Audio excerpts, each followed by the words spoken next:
Welcome to the College After Show. I'm your host, Will Everell, with my co-host, Ryan Capers. What's up?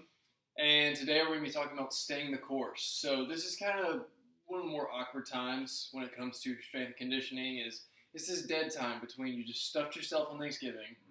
Now you're going to turn around and you got Christmas coming up and everyone's like, do I really need to train still? Do I really need to eat right? It's already just going to be messed up. Yeah, already ruined it. I'm going to ruin it again in a few weeks. Yeah, who cares? It's just going to fall off. What do you say to that when people come up? I mean, you own a gym.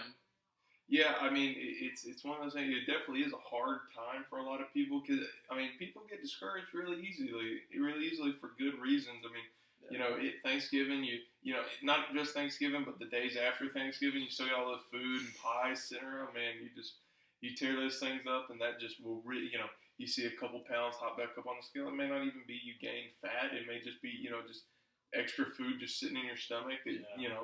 So, and people get discouraged by that. It's definitely a hard period for a lot of people, but you got to be realistic with yourself, like we talked about last week about just understanding that's probably going to happen.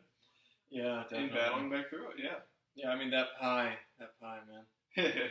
The pies are hard to stay away from, but you gotta battle back against it. So what do you think is the best strategy? Because for me, like, the best thing is to just jump right back in it, start waking up at 4 a.m. again, to get back into my routine. How would you suggest most people go about that? Well, I think that's a great thing for like a seasoned fitness veteran. If you've been doing it a long time, it's easy to just say, okay, I just got to do it.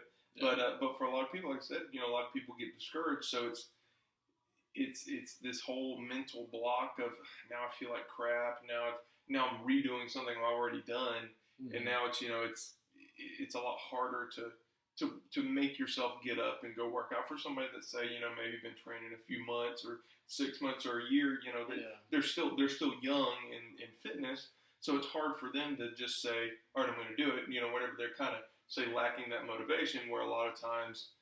Like for us, that just comes. So for those people, what I say is just be realistic with yourself. And if you need to, use this time as recollecting and getting reorganized. So what you can do, what I tell a lot of people to do is write down your schedule, write down what you have to do during the week, write down the days you're going to go to the gym, and go ahead and commit to yourself.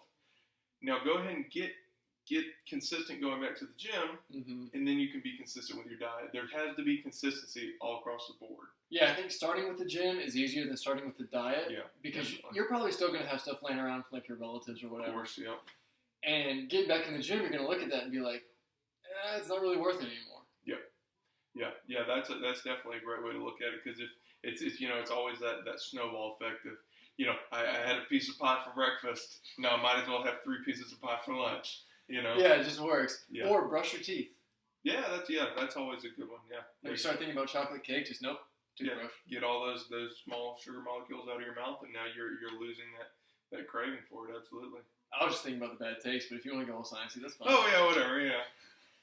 If you want to get super sciencey, so traveling with family, you're probably traveling back. I think my biggest setback was traveling back. One, I was sick, so that didn't help. But being stuck in a car for, goodness, like 17 hours? Wow.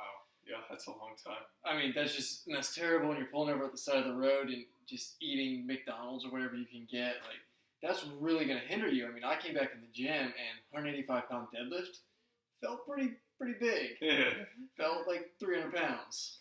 Yeah, that's the hard part. And a lot of people, what they don't think about with that is, when you're sitting in the car, and we talked about this last week too, about, how tight you're getting just sitting there. Yeah. And it could be something as simple as like you go to do a deadlift and you're a little bit out of alignment. It's going to feel heavy. And then going back to what we just talked about, that's something else that can make you feel like crap. Well, now I've lost strength too. Yeah. Well, in reality, you haven't. You're just a little tight. You're not in the positions you need to be, but you feel like you've regressed a lot when you really haven't. Yeah, and some encouragement for everyone out there who's like, yeah, it's just going to suck when I go back in. After the warm-up this morning, this was my first day back in the gym, I felt amazing. Like, I felt the nerves kind of coming back in, and it just, everything cleared back up. It was pretty cool. Yeah, and it's always, it's always one of those things, especially for new people in fitness. When you're not at the gym, you dread it. When you're at the gym, you love it. It's just getting there. So you hear a lot of fitness gurus and stuff say, just get to the gym. Don't make your goal to go work out and crush a workout. Make your goal to get to the gym, and then just let everything happen from there.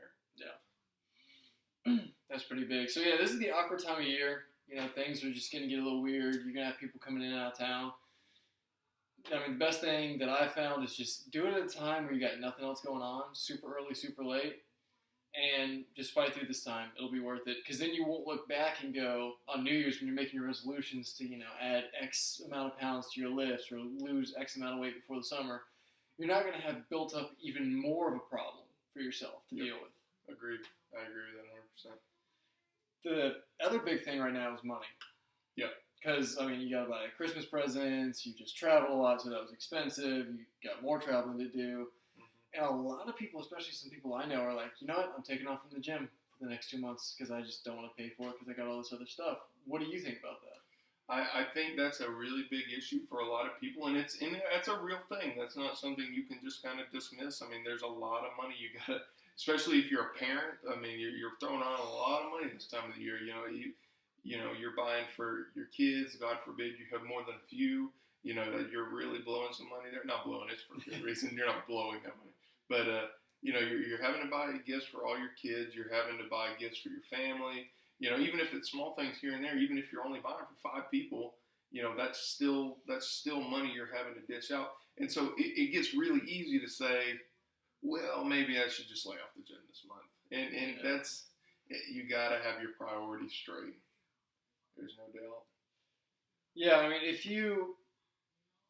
I think a lot of places where people cut corners this time of year, just because of what we talked about before, where we're talking about the different foods you're eating now, is they're like, I'll cut back on eating so well. Like, I won't buy sweet potatoes this week. I'll buy bread because it's cheaper for the same amount of, let's say, even macronutrients. Mm-hmm. That gets a little dangerous, though, because you start, like, pulling little stuff like, yeah, I'll have a donut for breakfast instead. Yeah, I'll have McDonald's. And that ends up being more expensive if you go to, like, Chick-fil-A every morning. Yeah. That's a whole lot more than eggs and bacon. Yeah, no, absolutely. And I think a lot of people do that. You are spending a lot of money, like we just talked about, spending a lot of money on gifts for everyone and traveling and everything.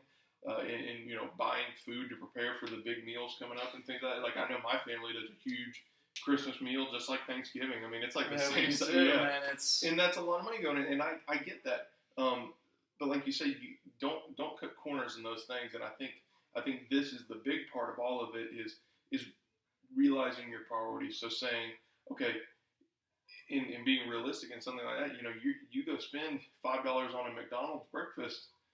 I mean, you could have eaten 3 eggs for way less than $5. Oh yeah, man. And got way more bang for your buck. I mean, that's easy, and it seems cheap for people because of these brilliant marketing schemes that have made it like that.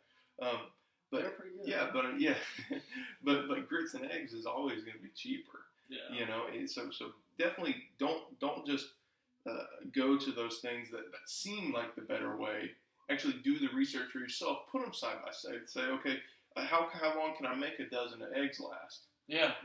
If I spend, if I break it down to where I'm spending $2 per meal on eggs, I'm not going to get cheaper than that at McDonald's or Walmart or wherever you go. Yeah.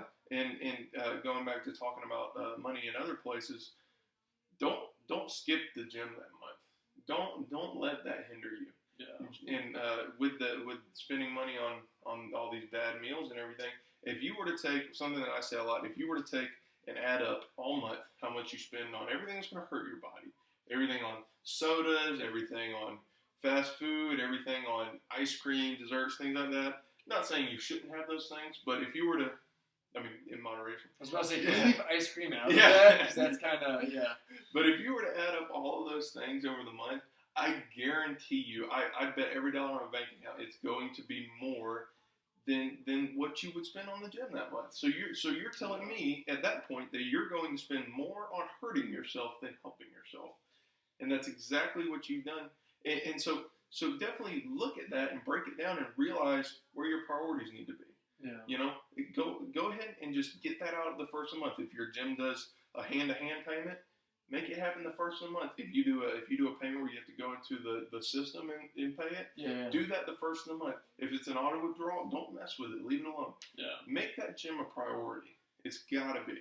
Or maybe you can ask him. Maybe if it comes out on the 15th, say, "Hey, can you make it come out on the 1st?" Yeah, and then you can look at the rest of your bills and all the money you're going to spend on gifts and everything around what you had to spend on the gym. So all right, I've already knocked out $150 for the gym this month. Now I have this much budgeted out to spend on whatever else. Yeah, I mean, it's this holistic approach of this time of year stuff gets crazy, but don't put yourself in more of a hole when you get super focused on this stuff in 2 months. Yep. Because you're just going to be miserable then. Yeah, absolutely. One of the biggest things, though, that I've seen with all my buddies, we just watched a Snapchat of my buddy freaking out because he couldn't have his pie because his pie was too frozen. Yeah. The urges that you have to resist this time of year are they're astronomical. They're really difficult. Yeah. Oh, yeah, that's the whole American Christmas culture of eat and chill out on the couch and drink your hot cocoa and watch TV and stay indoors. Oh, yeah. And you come home from college and your mom's like, you've lost weight. Here's all this just food. And, yeah. Yeah, okay. Yeah, no, that's definitely the urges that are here this time of year. And you have to understand, going back to priorities, this is all everything we've talked about today is revolving around priorities and realizing, okay, I got to be serious about this. I got to pay for my gym membership the first of the month. I got to say no to all these bad foods, and I got to make sure that my fitness is number one and resist these urges to just sit inside and do nothing. Yeah, that's the whole thing is this time of year to just sit down. Mm-hmm. But I think that traditional way of thought even takes away from the enjoyment because this time is to be with family, is to run around. Like, let's say whatever your in-laws come in and you can't go to the gym that day for whatever reason because, family stuff, just go out and play football in the backyard with your family. Yes. Like, yeah. You've got little kids around probably. You can just play catch with them, run around with them. That's at least something. That's something. And that's a huge thing. That's what I did for Thanksgiving this year. I went out and had Thanksgiving dinner with my family and several other families at the same time. They were camping. No, I'm not the biggest fan of camping. It's just I didn't know that. I don't like sleeping outside pretending I'm homeless. I'd rather sleep in my own bed. But anyway, that's a discussion for a different day. But so my family was camping, so we went out there and visited them, ate with them. As soon as I finished eating, me and my girlfriend got on bicycles and we went on a 5-mile trail ride. Yeah. Like literally, when we got off the table, we walked straight to the bikes. When we got back from the trail ride, I played football with all the kids for about an hour. Yeah. It's that living that lifestyle. And I didn't hang around the food. I didn't hang around the pies. I avoided all those things. Yeah, make some distance. Yeah, and got to do something else that I love to do. And resisted that temptation to, now I ate this big meal. Now I need to lay around and watch football all day. Yeah. That's the culture, and just avoiding those temptations. And this is the time of the year to show up that cousin of yours who's always more athletic than you. Yeah. And show off what you've gained throughout the year with CrossFit. That's right. You're like, I did run faster than you. Definitely. So, really just avoid the pressure, stay away from it, make distance. Really, that's it. That's most of the topics that we wanted to cover today. So if you like this video, please give us a like, share a positive comment, subscribe to us on YouTube. You can also check out for this podcast and much more, many more episodes of this podcast. Yep. You can check out us on iTunes. We're at Sea Lifter Show. You can check out our Twitter, Facebook, Instagram, all Sea Lifter Show. And we'll be back next week. All right. See you guys next week.